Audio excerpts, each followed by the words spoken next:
Zorros, Seis, Six Boxes by Austin, Mason, Nana, and Papa Cookie.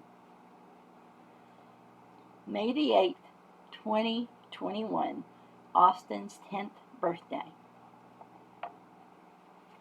Zorros, Seis, Six Boxes is from the collection of cooperative storytelling begun with Austin Daniel Baird early in his life. These stories help knit Austin's, Nana's, and Papa Cookie's hearts together. With these stories, we are forever connected, even if life sometimes takes us far away from one another.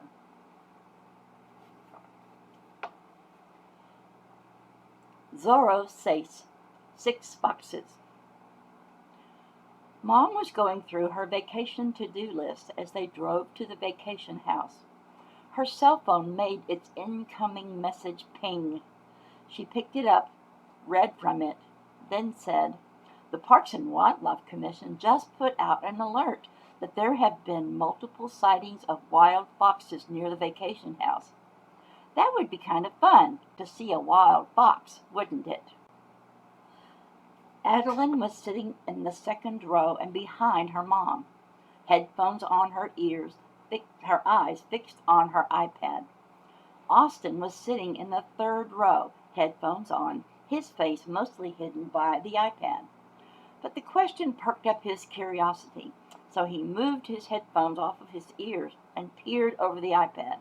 "Dad, ¿cómo se dice boxes en español?" "Dice Zorros, Austin," Dad answered. "But I would be surprised if we see fox. They're pretty skittish around people."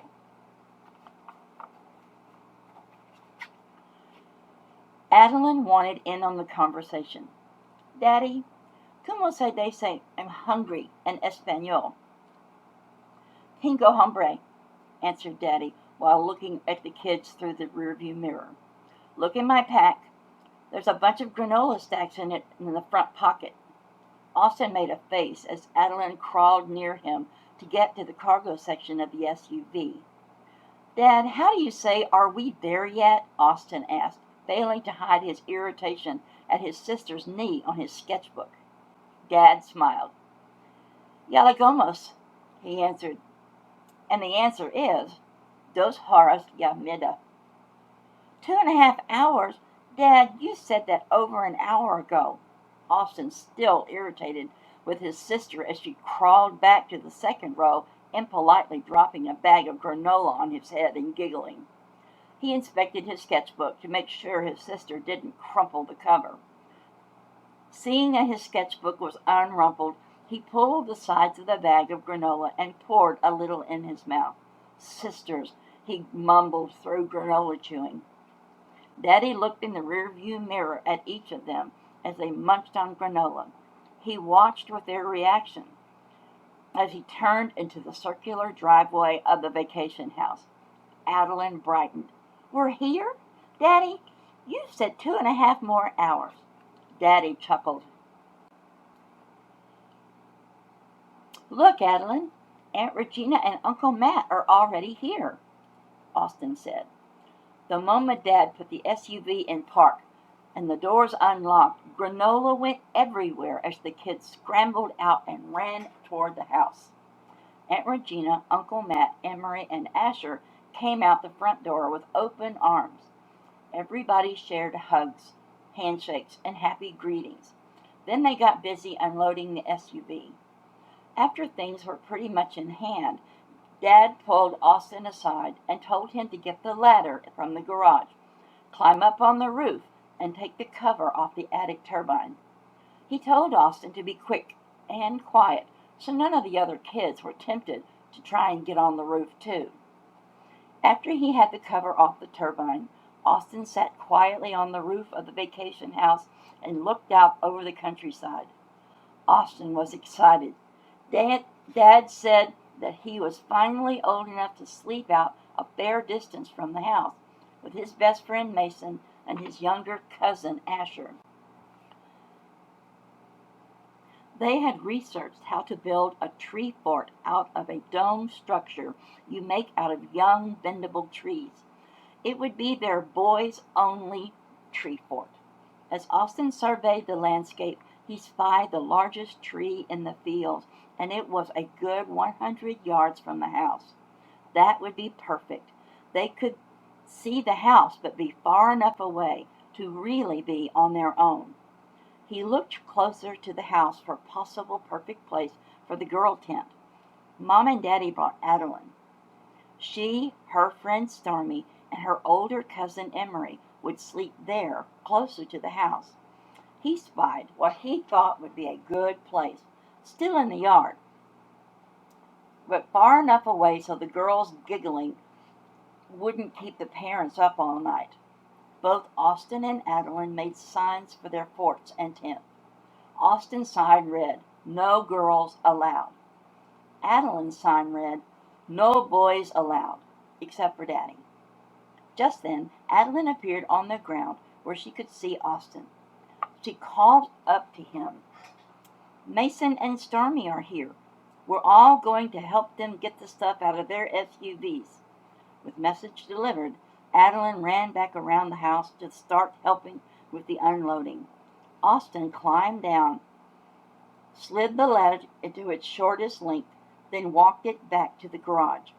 After everything was in order, the kids gathered in the garage with their dads. It was time to get things together to put up Adeline's girl tent. Mason's mom appeared at the door leading into the mudroom from the garage. "You boys come inside for a few minutes. We moms want to talk to you about your adventure tonight." The boys whooped and called out "Yahoo!" as they jumped up the 2 steps that led from the garage to the house. They entered through the door of the mudroom. There were cabinets all along one wall and coat hooks all along the other. They call it a mudroom because it's where you come in and take off your shoes, coats, and whatever before going into the house. That way, if your shoes are muddy, you don't track mud into the rest of the house. It's a general good practice. Taking off your shoes at the door helps keep the house clean. The next room was the kitchen, and just beyond it was an extra long table with enough chairs for everyone.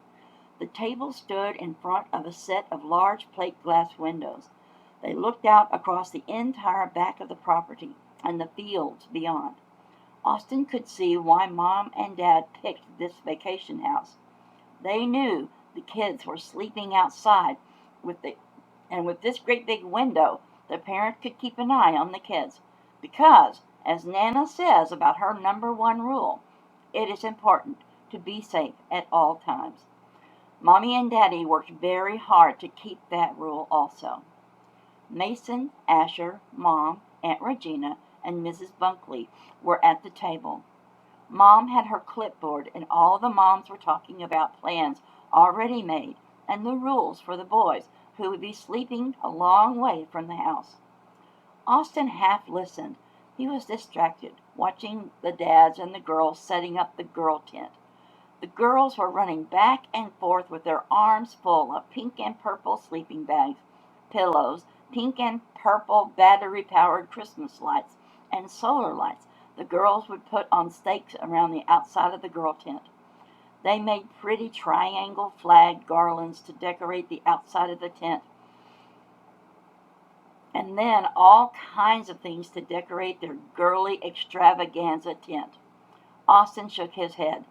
Girls are such odd beings, Austin thought, as the girls continued in their constant stream of hauling a pink picnic basket and a pink ice chest and a pink box filled with snacks wrapped in pink and purple wrapping. Aunt Regina even made pink and purple cupcakes to snack on in their tent. The dads did the practical work on the tent, and the girls decorated it and everything around it with ribbons and flowers. When they ran out of places to put ribbons and flowers outside and inside the girly tent, they started tying flowers in their hair by ribbons.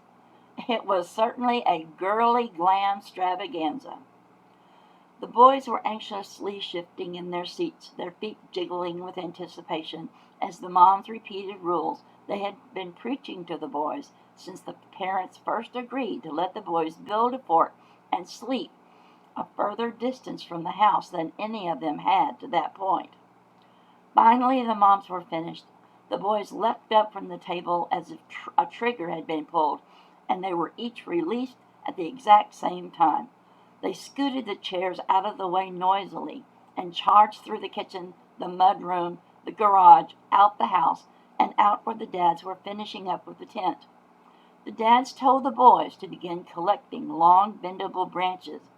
They had to use their pocket knives to cut them down, trim off smaller limbs and leaves, so that all that was left was the long part. When the dads were finished with the tent, they came to help the boys. Once they had enough limbs, the dads showed the boys how to poke one end of the long, bendable limbs into the ground at one point and then into the ground at the other. Where the limbs crossed, they tied them in place with clear packing tape. In short order, they could tell the shape and height of the dome fort. They wove limbs between the sides of the They wove limbs between the sides of the dome and taped them at the cross sections. Then they made the walls by wrapping clear plastic wrap around and around and around the dome. Daddy made a door and fashioned hinges for it out of smaller limbs and packing tape. Now they would open and close the door. They could even latch the door closed. While the boys and one of the dads worked on the ground, building the dome fort, two dads built the floor of the tree fort. They brought the rope ladder they had already made, and they had two solid ladders, the kind that slide twice their length and are made of metal. Dad already cut the 2x4 boards for the dome tent floor, so it was easy for the dads to secure them to the tree with braces that were also already cut. Then they fastened the whole thing to the tree with long 2-penny nails. The boys were elated that the dads put the fort about 8 feet up in the tree. That was a long way up. Once the floor was finished, they attached the rope ladder to the floor of the fort. Then the big anchors that went into the ground and made the rope ladder really tight and easy to climb. Each boy in turn commented on how far away the vacation house looked. It was a far distance. It was as far as the length of a football field. That's pretty far.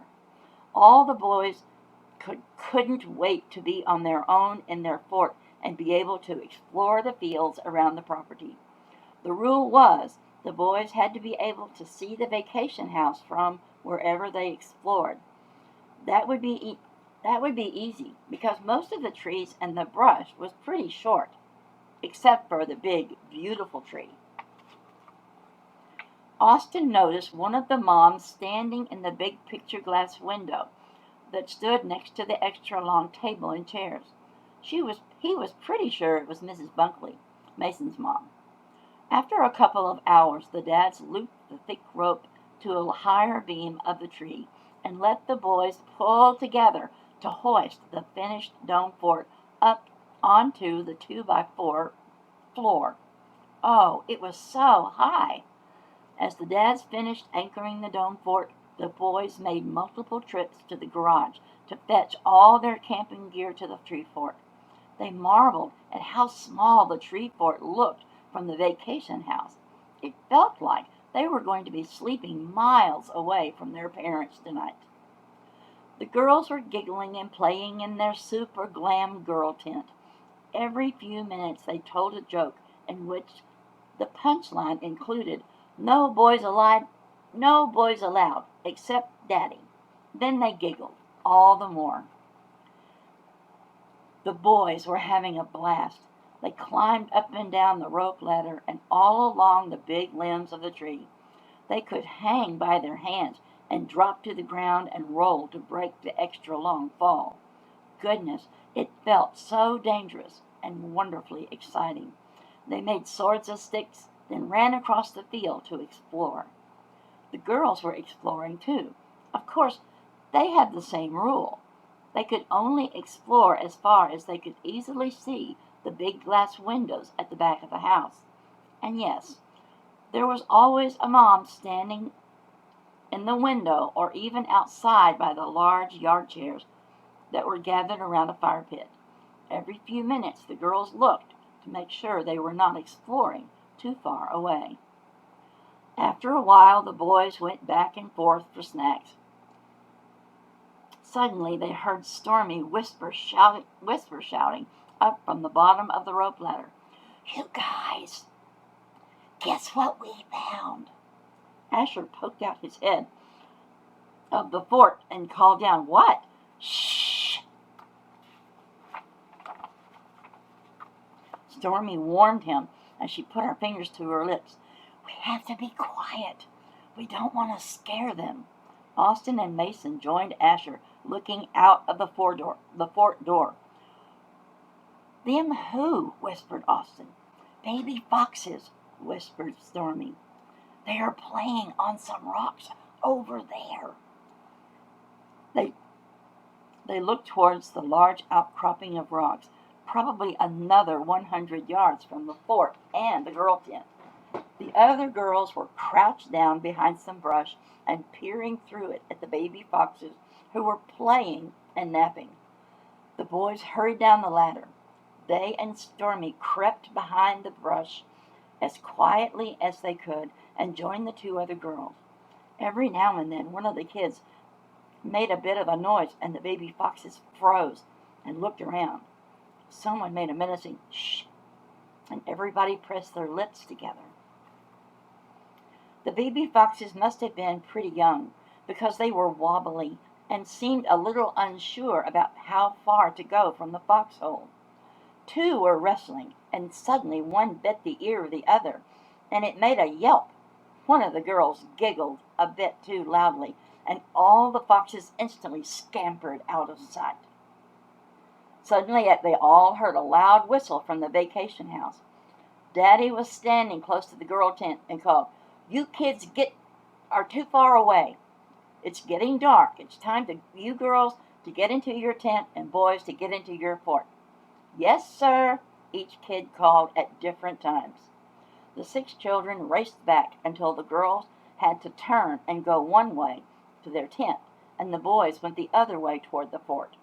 The boys scrambled up their rope ladder, then latched the door behind them.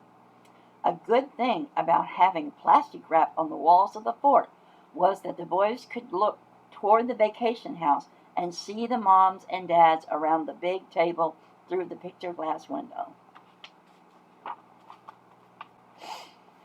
The boys could see light coming from the girl tent, but the girls' voices seemed very far away.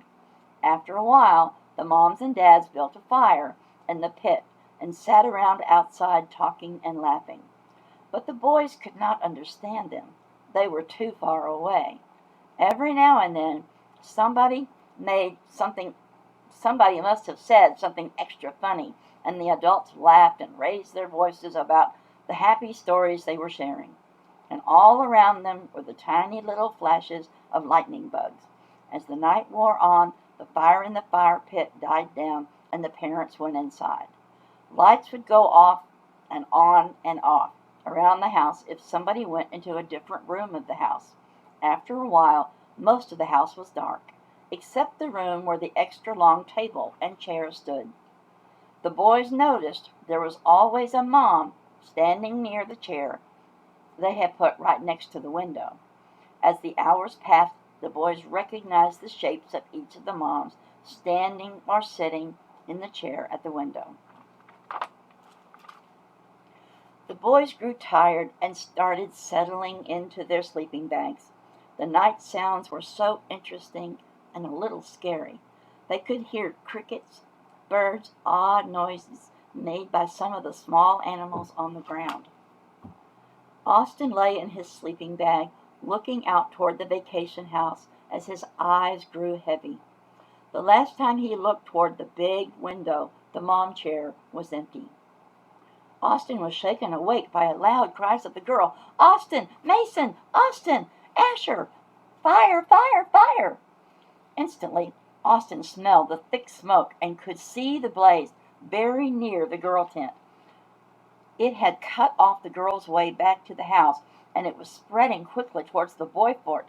The boys scrambled down the ladder. It was so scary. Then Stormy saw the mother fox running back and forth close to the vacation house. She was cut off from her babies. Austin launched himself back up the rope ladder and got one of the boxes some of the fort building supplies had been in. He got a flashlight, and he got his sleeping bag. "Watch out below," he called as he tossed each out the front door. Emery put the sleeping bag in the box and picked it up and ran as fast as she could towards the rock outcropping where they saw the baby foxes. Adeline picked up the flashlight and ran after Emery. Austin hurried down the rope ladder, then sprinted towards the rest of the kids who were halfway to the foxhole. Emery asked Adeline for the flashlight. Then she and Austin crouched down and crawled closer to the opening of the foxhole. The four others stood around watching and looking every few seconds to see if the fire was coming too close. The house was too far away, and the smoke too thick to see what the parents were doing. In the distance they could hear sirens, so they knew their parents must know what was happening and had called for help. Emery had the longest arms, so she reached in toward the baby fox, and it snapped at her hand. Austin took off his shoes and socks, and gave his socks to Emery, who put both on one hand to protect it from the frightened baby fox's sharp little teeth. In short order, she had all 6 fox kits into the cardboard box. Asher pointed towards the vacation house. "The smoke is so thick I can't see the picture glass window. I'll bet our parents are going crazy." "No doubt," Austin comforted Asher. "We'll be with them in a little while. It's not far to walk out to the road and then back up to the vacation house." Asher looked visibly relieved. Then Austin led the way. During their exploring, the boys noticed where the road was. Though it was much further from the vacation house, once they were on it, they would be safe from the fire, and they could walk back up to the house. Austin half expected to see the parents coming after them from the road. Certainly the moms were beside themselves with worry. When they reached the road, volunteer firefighters were arriving and had parked their pickups and cars all along the road. The kids carried the box full of baby foxes beside the different vehicles, and the firefighters were running and walking toward the fire.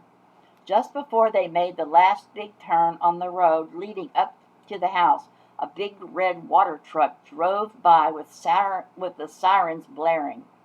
It was an uphill walk for the kids, and they were huffing and puffing as they got to the front yard of the vacation house. The mothers and dads ran toward them and hugged each. And a few of the kids and a few of the adults had tears in their eyes. They all went around the side of the house and put the box of baby foxes at the bottom of the 2 steps that went up into the mudroom. Everybody went in separate bathrooms and took turns showering, putting on clean clothes, and putting their dirty, smoky clothes in the washing machine that was in a side closet next to the kitchen. One by one, everybody gathered at the extra long table. The moms put out cereal, milk, and juice on the table, and they all sat, ate, and watched the firefighters putting out the fire. 2 different firefighters sprayed water in different directions. Other firefighters were using rakes and shovels to look for any leftover live coals in the muddy, smoldering black debris.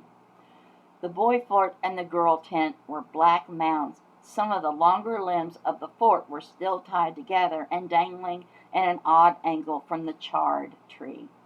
All the trees the fire destroyed were now black and without its limbs and leaves. Just a bit of the thicker part of the limbs, if the fire did not have time to get through before the firefighters put it out. Everybody felt so sad for the mother fox, who was running back and forth all around the burn area. Every little while she would stop, sit, pant, obviously exhausted. But after a few minutes she would again run and turn and run and run and run some more. looking for a place where the ground was cool enough for her to run towards her foxhole. The kids wanted to take the babies to her, but Dad said they had to wait for the wildlife people to come and make sure the kits were okay. Daddy explained that the wildlife people know how to get babies safely back to their moms. The doorbell sounded. Dad went to the door, and the kids could hear him talking to another man. The kids got up and ran to look out the front window. On the road in front of the vacation house was a pickup with the words "Critter Control." Another man was getting a white crate with holes in it out of the back of the pickup. Dad led the two men to the garage where the box of box kits was. They checked each. The other man had the box with holes in it outside and ready. It was called a warming box, and it would keep the kits warm and safe until the mom fox found them and took them away. Everybody followed the animal control men outside. One by one, they put the kits in the warming box. They wore gloves to protect their hands and to keep their scent off the kits. When the baby foxes were safe inside the warming box, they placed it in a little way from the house near the brush where the mother fox had been pacing back and forth, trying to get away past the burned land. She did not know her babies were no longer in the foxhole, but very nearby. Everybody gathered at the windows in the vacation house. Uncle Matt said everybody needed to be still and quiet so as not to scare the mommy fox. The fox kits were making quiet whimpering sounds, and in no time at all the mother fox slowly made her way toward the warming box. It took her a while to get up the courage to look inside the box. She would get close to it and then scamper away, creep up to it again, let her nose near the opening of the box, then hide and run again. At one point she began digging all around the box. When she had cleared away all the grass and leaves near the box, then she finally poked her head into the box and grabbed one of the kits in her mouth. She ran around the side of the house with her kit in her mouth. In a few minutes she came back and got another.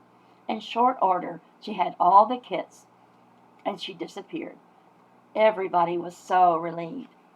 That evening they all sat around the big table for dinner. It would be their last night at the vacation house. As the meal went on, everybody talked about the events of the day. Austin noticed an odd look on Dad's face. All the dads would swap a funny kind of smile and knowing look at one another. Austin started to think back over the last 24 hours. As he sat glancing back and forth at the dads, he began to realize something. Each time they looked toward the vacation house, the mom's was in the chair by the big window. When the fire was going, it was the moms who were standing at the big windows. Why weren't the moms outside trying to get to the kids? As the moms talked about how frightened they were when they woke up to the smell of smoke and saw fire, and the kids were obviously cut off from the house, the moms were cut off from the kids. Aunt Regina sort of gave it away when she said, "Matt, when you said for us to stay in the house, I nearly went crazy." Austin drilled in on those 4 words, "stay in the house." Even more suspicious was the look now being shared by the moms to one another. Something was going on. Why would Uncle Matt say that? When did he say that? Was he in the house when he said it? At the time, it did not seem surprising that the moms were often on their phones while they were at the big window. Now Austin wondered, maybe there was another reason for the moms to be on their phones. Maybe they were not just playing games or reading social media. Austin quietly stood up and touched Emery on the shoulder and touched his lips to signal her to keep quiet and follow him. They slipped away from the group and went to the mudroom. "Emery, I need you to help me with a theory I just came up with. I think our dads were outside last night." "Outside?" Emery asked. "All the parents were outside last night." "No, After bedtime, after the moms went inside, I think the dads were somewhere near us the whole time. Emery looked surprised. Then they began going through the dads' packs and all their jackets. Sure enough, there were empty snack bags. Their sleeping bags were rumpled and damp, as if they had been rolled up quickly, and everything was damp and smelled of smoke. Austin and Emery put hands full of empty food bags and wrappers on the table. Everybody got quiet, and the moms and dads looked at one another with sheepish grins on their faces. It was true. The dads stayed just out of sight the whole time. They didn't let the kids know because they wanted the kids to experience what it was to sleep further away from the parents. But just this first time, the dads wanted an extra measure of safety while still giving the kids their independence. The moms weren't frantic because they were constantly on their phones with the dads. Even as the events unfolded after the fire started and the kids rescued the baby foxes. When the kids got to the step part of the road, no, when the kids got to the steep part of the road leading up to the house, the dads sprinted through the woods just a few yards from them, so they were at the house first. Then they just turned around and came out the doors with the moms when the kids got to the yard. Everybody laughed and retold their part of the adventure. After a while, Austin slipped out the house again. He went through the garage, got the ladder, and climbed up on the roof. He surveyed the pitiful sight of the burned ground, trees, tent, and fort. But in a funny way, he had a happy feeling too. He knew the grass would grow back, and new trees would grow, and maybe not next year, but maybe the year after that. It would be beautiful and interesting in a new way. And maybe, just maybe, another mother fox would have her kits in that same foxhole, and maybe, just maybe, their families could come out to this same vacation house, and have another adventure. Happy birthday, Austin.